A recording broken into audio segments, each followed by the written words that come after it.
ગોધરામાં NEET પરીક્ષામાં ચોરીના ષડયંત્ર મુદ્દે બોલ્યા શિક્ષણ રાજ્યમંત્રી પ્રફુલ્લ પાનસેરિયા। કેન્દ્ર સરકાર દ્વારા એમબીબીએસના વિદ્યાર્થીઓ માટે લેવાતી આ પરીક્ષા છે। હોશિયાર વિદ્યાર્થીઓ સ્વપ્ન પૂરું કરવા મહેનત કરી પરીક્ષા આપતા હોય છે।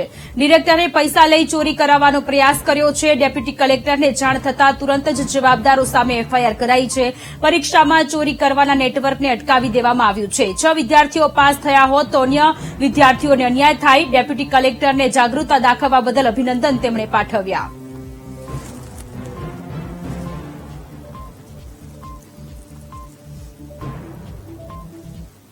ગોધરાની અંદર નીટ એટલે આમ તો કેન્દ્ર સરકાર દ્વારા એમબીબીએસના સ્ટુડન્ટ માટેની એક્ઝામ હોય છે અને ખૂબ બ્રિલિયન્ટ સ્ટુડન્ટો દિવસ રાત મહેનત કરીને પોતાનું કરિયર બનાવવાનું એક સ્વપ્ન હોય છે અને એમાં એ સાકાર કરવા માટે ખૂબ મહેનત કરતા હોય ત્યારે ગોધરામાં જેને જવાબદારી જ હતી એ ડિરેક્ટર જ પણ આમાં 5 થી 6 વિદ્યાર્થીઓ સાથે એ પૂરતા સેન્ટર પૂરતો આખું કોઈ કૌભાંડ બહારનું છે કે એ સેન્ટર પૂરતું એમણે ચોરી કરાવવાનો પ્રયાસ કર્યો અને પૈસા લઈને કરાવવાનો પ્રયાસ કર્યો।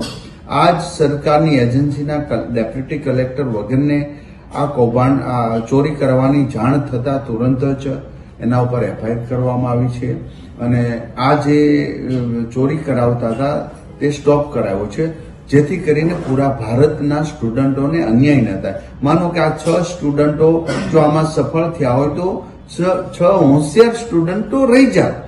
તો પહેલા તો આવી ટીમ અમારી કલેક્ટરશ્રીની ખૂબ જાગૃતતા દાખવીને આવી ચોરી પકડી છે એને હું અભિનંદન પાઠવું છું। અને કોઈ પણ હશે આવા કૌભાંડમાં આ મારા વિભાગમાં તો નથી આવતું પણ સરકાર દ્વારા અમે ખૂબ જાગૃત છીએ। આવા કોઈ પણ બાબતની ચોરી કોઈ પણ સંડોવાયેલો છે કોઈને બક્ષવામાં નહીં આવે એ ચોક્કસની ખાતરી છે ને એ જે એફઆઈઆર થયું છે એમાં નામજોગ જ તમામના નામજોગ જ ફરિયાદ કરવામાં આવી છે અને આગળની તપાસ અને સરકાર એમાં ગંભીરતા લઈ સજા થાય ત્યાં સુધી અમે પ્રયાસ કરીશું।